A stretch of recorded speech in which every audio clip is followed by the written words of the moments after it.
아름다움이 우리를 구원할 때 2장 의미를 체험하다. 나는 처음 데이비드 보이의 노래를 들었던 때를 지금도 기억한다. 내 나이 15살이었고 소나무 숲속에 있는 어느 집에서였다. 로큰롤 수어사이드라는 처음 듣는 노래였다. 나는 굳이 가사를 이해하려고 애쓰지 않았지만 그때 내가 받은 감동에 비춰보건대 인간의 실존에 관해 많은 비밀을 드러내는 강렬한 가사라는 사실에는 의심의 여지가 없었다. 2-1 우리가 몸으로 사고할 수 있다는 사실을 잊지 않기 위해서는 아름다움이 필요하다. 오랫동안 서양에서는 인간을 정신과 육체로 양분된 존재로 형상화해왔다. 이 같은 이원론적인 관점은 플라톤, 데카르트 등 물론 수많은 석학의 정신에 깊숙이 자리 잡고 있었다. 인간은 몸으로 느끼고 정신으로 생각한다고 믿어온 것이다. 지금부터 우리가 무너뜨려야 할 고정관념이 바로 이런 이원주의다. 왜냐하면 우리는 미적 감동을 몸과 함께 사고하는 방식이라고 정의하기 때문이다. 나는 처음 데이비드 보이의 노래를 들었던 때를 지금도 기억한다. 내 나이 15살이었고 소나무 숲속에 있는 어느 집에서였다. 로큰롤 수어사이드라는 처음 듣는 노래였다. 나는 굳이 가사를 이해하려고 애쓰지 않았지만 그때 내가 받은 감동에 비춰보건대 인간의 실존에 관해 많은 비밀을 드러내는 강렬한 가사라는 사실에는 의심의 여지가 없었다. 나는 가사를 온전히 이해하지는 못했지만 한 가지는 분명했다. 내가 그의 생각에 동의한다는 사실 말이다. 나는 나 자신보다도 그에게 더 열렬히 동의했다. 삶의 방식이든 인간과 신의 개념이든 사랑과 우정에 대한 통찰이든 무엇인지는 몰라도 나는 무조건 그에게 찬성했다. 나는 그가 무슨 말을 하는지는 몰랐지만 내가 그의 말에 동의한다는 것만은 확실히 알았다. 내가 듣는 것에는 의미가 있었고 미적 감동의 소용돌이에 빠진 내게 와닿은 것은 바로 그 의미였다. 그것은 단지 귀로 듣기에 좋은 소리가 아니라 가치를 상징하는 소리였다. 그런데 그 가치는 이상한 길로 접어들었다. 내 귀로 들어와 급기야 내 정신을 홀린 것이다. 당시에 나는 이원론이라는 말을 들어본 적도 없었지만 그런 말을 들었더라면 단박에 그 허위를 폭로하려고 들었을 것이다. 나는 마찬가지로 마드리드의 프라도 미술관에서 벨라스케스의 주정뱅이들을 보았을 때 받은 감동도 잊지 않고 있다.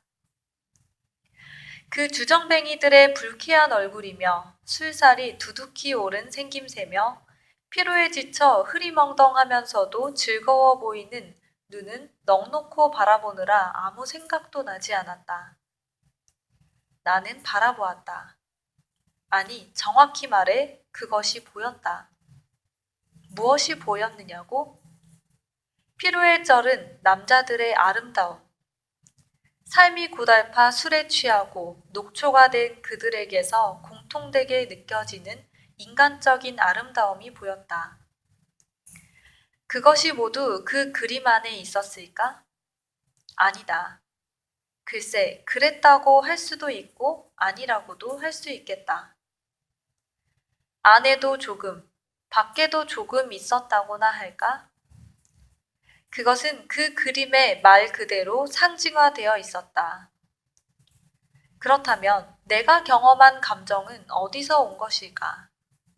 그것은 나를 어디로 이끌어가는 것일까? 역시 가치로 이끈다. 여태 내가 성찰한 적도 없고 지적으로 사유한 적도 없는 가치로 이끈다. 단지 벨라스케스의 그림에 드러난 색채와 형태의 아름다움을 느꼈을 뿐인데 나는 어느새 인간에 대한 어떤 견해를 공유하게 된 것이다. 즉, 인간의 위대함을 화려함보다는 쇠락해가면서도 인간다움을 유지하는 능력에서 찾는 관점에 동조하게 된 것이다. 이처럼 위세보다는 허약함에서 인간의 본 모습을 찾는 관점의 타당성을 누군가 논증을 통해 주장하려고 했다면 나는 공감할 수 없었을 것이다. 어쩌면 반대했을지도 모른다. 미적 감동의 순간에 내가 매혹되었던 것은 그것의 의미를 성찰해서가 아니라 체험했기 때문이고 정신이 아니라 감각으로 의미를 받아들였기 때문이다. 간단히 말해 나 자신이 지적인 육체가 되었기 때문이다. 헤겔은 이런 현상을 누구보다도 명쾌하게 설명한다. 아름다움은 우리를 매혹한다. 왜냐하면 아름다움에는 의미가 있기 때문이다. 아름다움은 의미를 상징화한다. 헤겔이 작품의 내용이라고 부른 것을 우리는 눈과 귀로 만난다. 즉, 작품에 내재된 가치들의 내용, 암묵적인 세계관의 내용과 만나는 것이다. 그렇다. 이것이 바로 우리에게 아름다움이 필요한 이유다. 의미를 체험하기 위해서, 감각 능력의 정신적 차원을 개발하기 위해서, 가치들과 맺는 관계의 범위를 확장하기 위해서. 우리가 아름다움에 대해 생각하면서 칸트의 논의에 이어 헤겔을 살펴보는 것은 결코 우연이 아니다. 게다가 헤겔은 칸트의 저작이 나온 지 몇 회 뒤 칸트에게 본때를 보여주고 싶어 전전긍긍하며 미학을 집필했다. 엄청난 천재적 재능을 제외하면 그들은 모든 면에서 정반대였다. 헤겔은 기혼이었고 어린 딸을 잃었으며 아들을 둘 두었다. 게다가 사생아도 서자로 받아들여 적자들과 함께 키웠다. 그는 세속적인 삶을 살았다. 대형 강의실에서 강의했고 자신이 사는 도시의 정무에 참여했고 많은 곳을 여행했다. 예술을 사랑했던 그는 허리 통증도 무릅쓰고 몇 주 동안이나 사륜마차로 유럽의 여러 박물관을 돌아보았다. 걸작들이 있는 곳에 직접 찾아가 감상하고 자신의 이론을 검증하고 싶었기 때문이었다. 헤겔은 미학에서 아름다움이 어떻게 그 시대의 감각을 드러내고 특정한 가치들을 상징화하는지를 제시하면서 예술의 역사를 다시 읽었다. 그는 아마도 서양의 철학자 가운데 예술에 대해 가장 탁월하게 성찰한 인물일 것이다. 내가 이 책에서 감상하기를 권하는 이집트의 스핑크스, 아폴론적인 고대 그리스의 조각상, 라파엘로의 작품, 폴리뇨의 마돈나 같은 걸작들에 관해 헤겔은 이미 탁월한 해석을 남겼다. 헤겔의 방법론은 놀라우리만치 야심차고 독창적이다. 그는 언제나 문화의 본질과 그 문화가 낳은 형식미의 전형을 관련 짓는다. 이를테면 스핑크스를 언급할 때는 농경문화의 측면에서 고대 이집트를 논한다. 나일강의 무자비한 범람을 묘사하며 그것이 어떻게 당시 사람들을 두려움에 떨게 하면서도 매혹했는지를 보여준다. 이어서 그는 이집트인들이 예측할 수 없이 위협적인 자연에 매혹되면서도 아주 정교하고 고도로 발달한 관계수로를 발명했다고 덧붙여 말한다. 헤겔은 이 같은 사실을 들어 그들이 느낀 자연에 대한 매혹이 발전을 향한 갈증과 양립할 수 없는 것은 아니었다고 주장한다. 파라오들이 지배하던 이집트는 북의 통치사회였다. 혈통의 법, 즉 자연이 정치 권력을 결정했다. 고대 이집트인들은 나일강의 범람에 순응했던 것처럼 그런 자연 법칙에도 순응했다. 하지만 여기서도 자연의 힘에 매혹되면서도 그들은 아주 정교한 행정기구를 고안해냈다. 이는 전문화된 정치 엘리트들이 엄격한 위계 질서를 이루고 파라오를 보좌하는 형태로 현대적 행정기구의 과학적 성격을 예고하는 사례다. 헤겔은 이처럼 이집트 문명이 자연의 막대한 힘에 매혹되었던 것이 분명하지만 동시에 위대한 문화를 향해 나아가는 여정에서 획기적인 발전을 이루고자 했음을 보여준다. 이것이 바로 이집트 문명의 내용이다.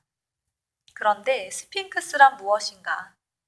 그것은 위압적이고 거대한 고양이과 동물의 몸에 인간, 주로 여성의 가슴과 얼굴이 달린 형상이다. 달리 말해 자연에서 서서히 해방되던 문화의 형상이다.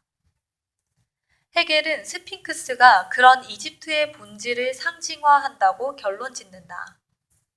스핑크스의 아름다움은 본질과 무관한 장식적 요소가 아니라 진실의 섬광이다.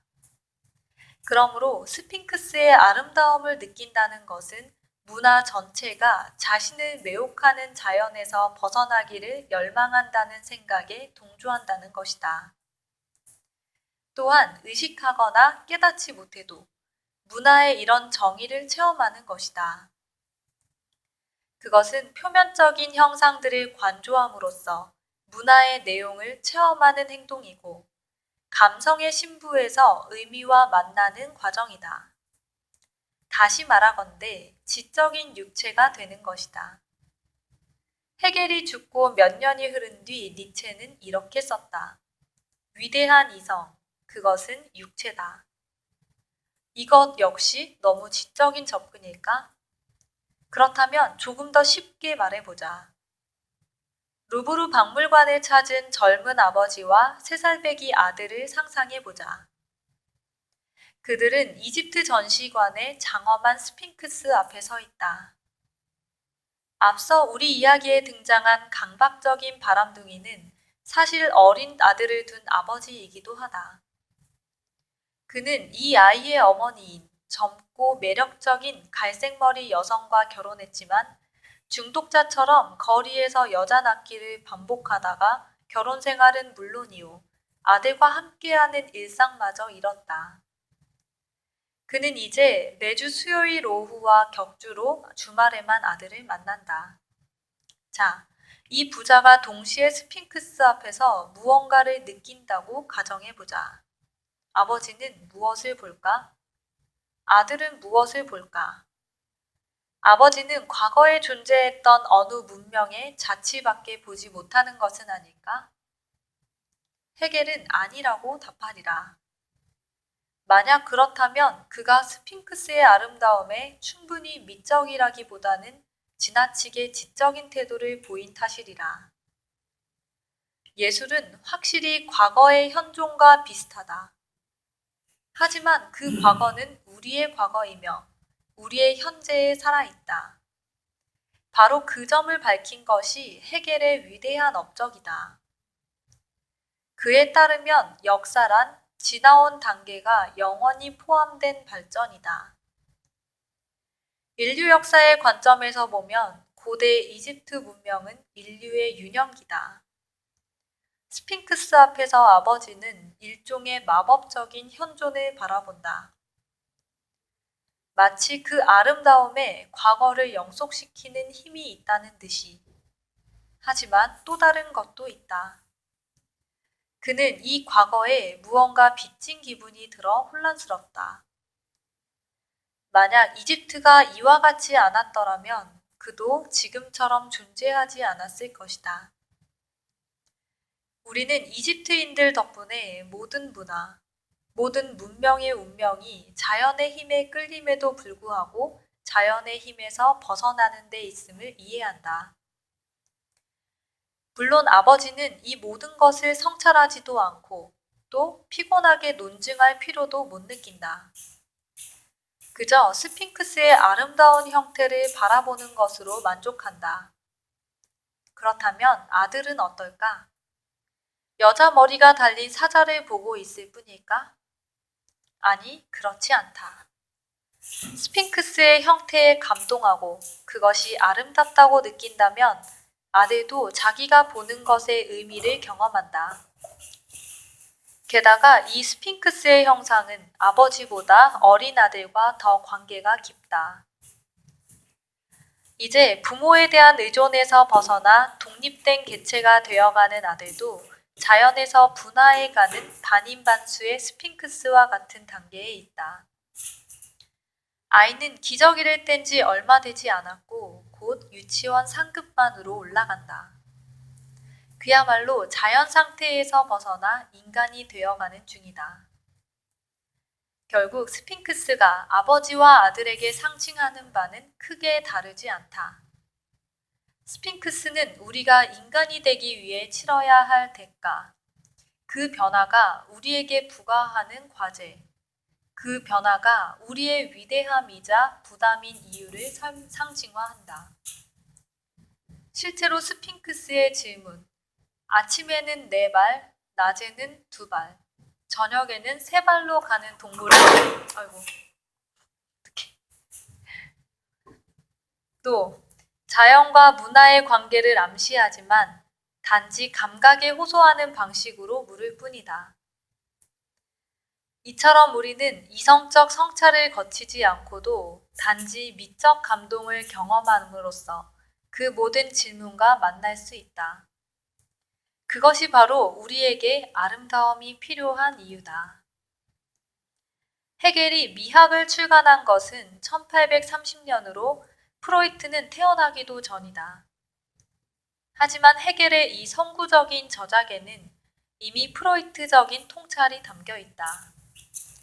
다시 말해 헤겔은 우리가 의식하지 못한다고 해서 아름다움이 던지는 그 모든 질문을 경험하지 않는 것은 아니라고 주장한다. 그것은 바로 프로이트가 말하는 리비도 부착의 특성이기도 하다. 나의 리비도가 특정 대상에 부착되면 나는 그 대상의 비판적, 반성적 거리를 유지할 수 없게 된다. 의미는 곧장 내 안으로, 나의 무의식으로 침투한다. 이처럼 가치들을 우리 안에 직접 퍼뜨리는 것이 아름다움의 힘이며 감각적 형상들의 능력이다. 결국 헤겔이 아름다움과 진리의 관계에 대해 말하는 바를 아주 단순화한다면 우리는 무언가가 진실하기에 그것이 아름답다고 느낀다라고 표현할 수 있을 것이다. 하지만 이런 생각에 반대할 사람은 수없이 많다. 이를테면 데이비드 휴미나 테렌스 허친슨 같은 앵글로색슨계 경험주의자들은 아름다움이 그저 우리의 눈과 귀를 즐겁게 하는 소리나 형태의 조합일 뿐이며 거기에는 교육 수준이나 미적 규범에 대한 친밀도가 작용한다고 말한다. 즉, 진리와는 무관하다는 것이다.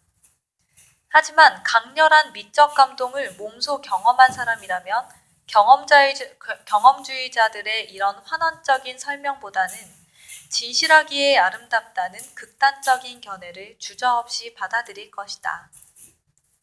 게다가 여기서 진실하다는 말의 뜻을 세밀히 규정하려고 드는 것도 무의미하다. 차라리 눈을 감고 바흐의 파르티타 6번을 연달아 감상한 류시에게 물어보라. 아니면 자기 집 거실에서 볼륨을 한껏 높여 암스테르담을 듣고 난 자크 브렐의 팬이든 빨려들 듯 그림을 바라보며 서 있는 감상자든 발걸음을 멈추고 이탈리아의 성당이나 아름다운 풍경을 넋놓고 바라보는 산책자든 누구라도 상관없다. 그들은 결코 자신이 경험한 미적 감동이 단순한 감각적 쾌락이라고는 말하지 않을 것이다. 그들은 하나같이 아름다움의 신비가 어떤 식으로든 진실과 관계를 맺으며 작동한다는 견해에 동의할 것이다. 네.